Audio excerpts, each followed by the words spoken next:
Eagles' only practice of the week in South Philly. After this, they'll head up to New England for a round of joint practices with the Patriots and end this week with a preseason game against New England. Hello and welcome into Birds Huddle, presented by Toyota, official automotive partner of the NFL. Ashlyn Sullivan, Dave Zangaro here with you, coming off a very uneventful preseason game where it seems all the focus is on training camp practices here in Philadelphia, but more so those joint practices. That is definitely taken the place of the preseason games. Yeah, and this is the way Nick Sirianni likes to operate, and I understand it. The preseason puts your players at risk. They could get hurt, and not to say that won't happen in joint practices, but you're able to control it a little bit more. The quarterbacks have the red jerseys on, so they view it like they can get the same amount of work without the risk. They're going to do that. Right, and the stats speak for themselves. Saturday's preseason opener was not a great showing on either side of the ball, but the focus of the conversation has certainly been on the offense, with this being Sean Mannion's first year as offensive coordinator for this team. Today at camp, Mannion made it clear the problems he feels like are fixable, and he's confident they'll be better. We want to have a better performance offensively than we put on tape the other night, but we got things that obviously we need to correct. I thought the biggest thing that stood out in the game is we weren't staying on schedule, right? We had a lot of first and longs, second and longs.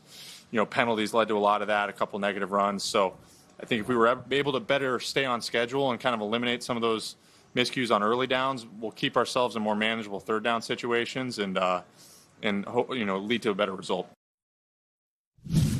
And that brings us to our three-point stance presented by Toyota. Stance number one, let's start it on a good note here. Devontae Smith back at practice. That is huge news for this Eagles offense. Not participating in team drills, but had the shells on, was participating in some individual drills, not sprinting at full speed, but we were starting to get a teeny bit concerned how much practice he missed, so this was good news. Yeah, 7 days missed isn't nothing, but with Devontae Smith, it was just basically like, make sure he's healthy for week one. I think it's a bonus that he's going to maybe be back in full for these joint practices against New England. You get a chance to see him against Christian Gonzalez, another really good cornerback in the NFL. And let's face it, without Devontae Smith, this offense is going to look a little lackluster. They're not going to look as good as they need to look all the time.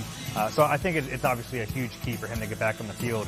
For the last 4 years, he had such a kind of a benefit. You had such a boost when you had one guy missing. You always had the other one. You had A.J. Brown and Devontae Smith. Most teams don't have that in the NFL. So if you don't have Devontae Smith, all of a sudden that receiver room doesn't look as great. Especially when you were looking at someone, while no one can replace Devontae Smith, you were waiting for someone to kind of take up the slack of Devontae. We really didn't see that the past couple of days in training camp. And I'm curious, going against the Patriots, do they risk having him go full speed? I would feel like he'd be maybe a little bit limited in Foxborough just because of that. Yeah, we'll see. Maybe he doesn't take all the reps, but you would like to see him get some more time in this offense. And look, I understand he doesn't need a ton of time. He's been with Jalen Hurts for a long time. The routes are the routes, right? You only run so many routes in the NFL and football. They're going to translate from offense to offense. But if you can get the whole unit out there together for these joint practices and you perform well, I think that's a really nice boost going into the season, because we're not going to see them in the preseason. So this is their last chance to face another team before they play in week one. Right, especially for Sean Mannion to have some chances coaching Devontae Smith in those pressure situations as well. As we go to stance number two here, is it time to rethink Nick Sirianni's approach to the preseason? The Eagles start pretty strong every season under Sirianni. Strong starts have led to 2 Super Bowl appearances, including a Super Bowl win. But you saw that preseason game on Saturday, and you would have liked to see the depth perform a little bit better. We spoke to Cam Jurgens about this, and he said if it wasn't just the team approaching practice like practice, yeah, I'd like to have a couple of series, but overall, because they practice in such game-like situations, he didn't feel like it was that big of a deal, Dave. Yeah, and I've talked to a bunch of players who feel the same way, that they actually get better work in practice because you can set them up. It's like, if you need to work on third downs, guess what? It's third down. You don't have to wait for it to naturally occur in the course of a game. So I understand this approach from Nick Sirianni. I feel bad for fans that are shelling out money to go to preseason games and watching a bunch of players who aren't going to make the roster. I feel for you, but ultimately, like, if you're an Eagles fan, you want them to do what's best for their long-term future and their future this season. And I think this is the best way to do it, because you're able to get that good work and you're able to do it in a controlled environment where you're not going to eliminate the risk of injury. There's always risk of injury when you're playing football, but it does minimize it as opposed to the preseason games. I think there's more risk involved there. And like you mentioned, they're really good early in the season. I know that the whole NFL kind of stinks early on, but the Eagles stink less. They're 13-4 in the month of September since Nick Sirianni became the head coach. That's tied for the top record in that month over that span. So what they're doing is working. They're not going to change it. Right. You can't argue it. But I will say, with all of that said, and I totally understand the injury hesitations, I was surprised for that Saturday preseason game. I knew it wasn't going to be stellar and exciting.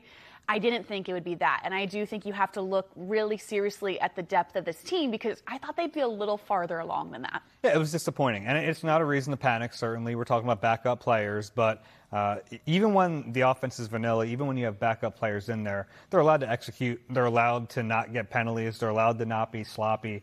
And I think we saw all those problems spring up in the preseason game. So it's not a cause for panic. It's not like you're sounding the alarms.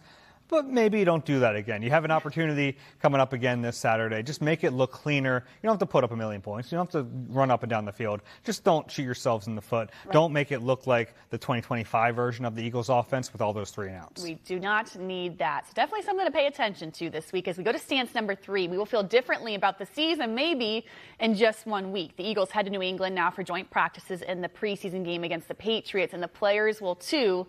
Listen to them talk about these joint practices and how much they're looking forward to them. 100%. You know, at this point, you've been hitting each other so much. You want to kind of create that camaraderie and go versus someone, and you know, ultimately, like, we want to get the train rolling. Right, we're trying to have a great season, and you started off with a great joint practice versus Boston. Man, exciting, man. Joint practices are always fun. You get to see somebody else do different moves, and you know, get to fly around still and go hit somebody else. We know joint practices are great, but joint practices against the Patriots that have such success, I would say they're pretty even keel with the Eagles right now. We're going to learn a lot about this team because we still do have some questions about this Eagles offense. And truthfully, I think this defense hasn't been tested a ton. What will you be paying attention to? Yeah, I mean, obviously, number one is A.J. Brown. It's the storyline of these joint practices. And I understand Eagles fans maybe don't want to hear about A.J. Brown anymore, but let's not kid ourselves. Yeah. A.J. versus Quinyon Mitchell, when they line up for the first time, every single eye in that complex is going to be on those two. So I'm really looking forward to that. They have some weapons on that offense. A.J. Brown, obviously, the top of the list, a really good quarterback in Drake May. They have some good players on defense. Christian Gonzalez, we'll see if he's up against Devontae Smith. Our old buddy Milton Williams in the middle of that defensive line. There's good players on New England. Look, I don't think they're a legitimate Super Bowl contender again. I think they're going to take a step back this season, but that's still good competition. I think it'll be a lot of fun. The Eagles back on the practice field this afternoon, a later practice than normal. The next time they hit the practice field, it'll be with the Patriots up in Foxborough. We mentioned earlier in the show that Devontae Smith returned at least somewhat to practice today, out there participating in individual drills. With more on Smith and another receiver on the mend, we turn to the experts presented by Carrier. Here's Reuben Frank. Eagles offense got some good news today. After what we saw Saturday night, they could sure use some good news. The return of number 6, Devontae Smith. Now, it was 2 weeks ago today. Devontae and Mekhi Lemon both had hamstring injuries in the indoor practice across the parking lot in the bubble.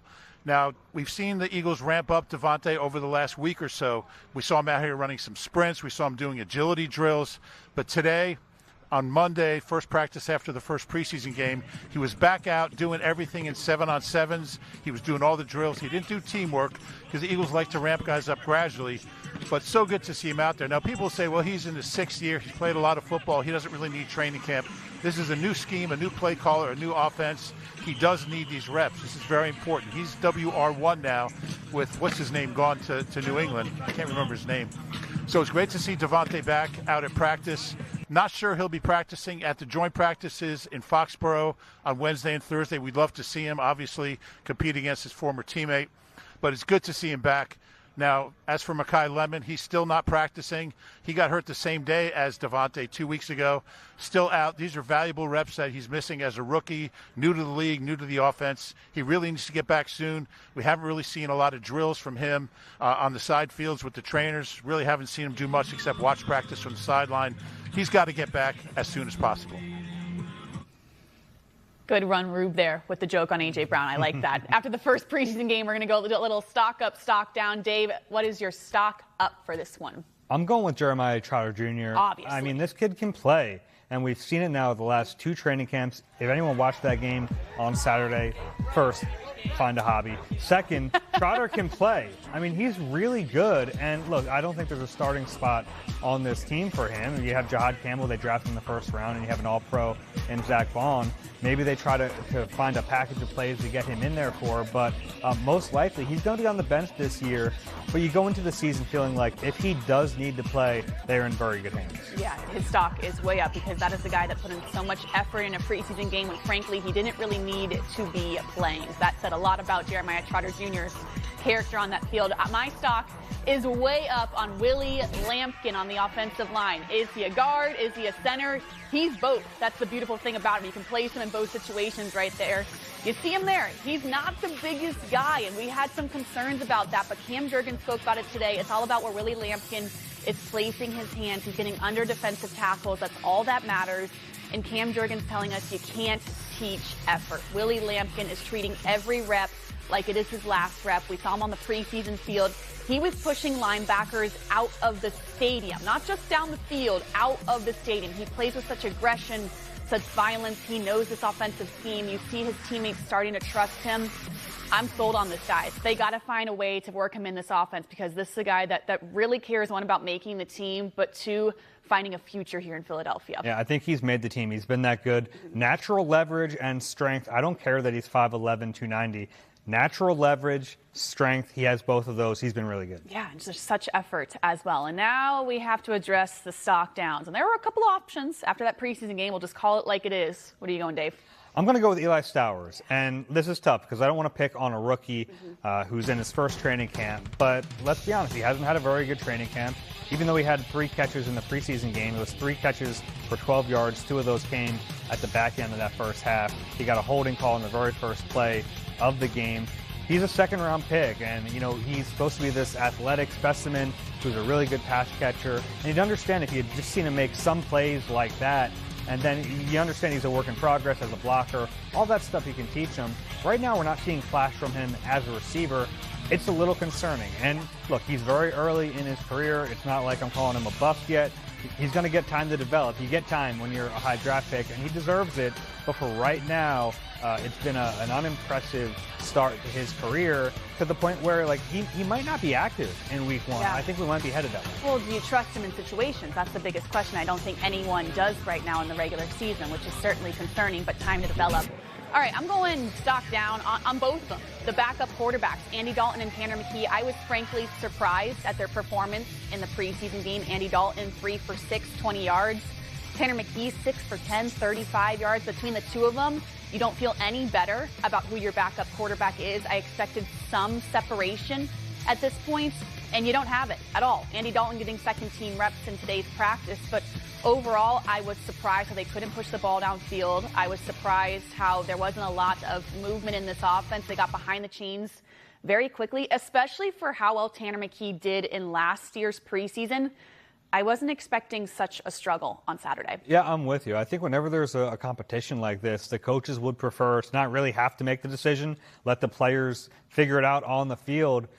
We're pretty deep into this process, and I think they're pretty even right now. Especially when you don't want an answer right now, but you would just expect some separation. And I did feel like Tanner McKee was getting a little bit of separation before the preseason game. I thought he had a couple good training camps in a row. We're like, all right, I see it coming. But then that preseason game, you can't trust that either. So I'm at the point now, I don't know what they're going to do with this backup. Yeah, I don't either. It's one of the more confusing and confounding things of this whole training camp is like, what are they going to do at the backup quarterback spot? I'm still not sold on the idea of carrying 4 quarterbacks into the regular season. So I'm still wondering if one of those 2 gets moved. That makes the most sense, but maybe someone will stand out this week in joint practice. We will find out.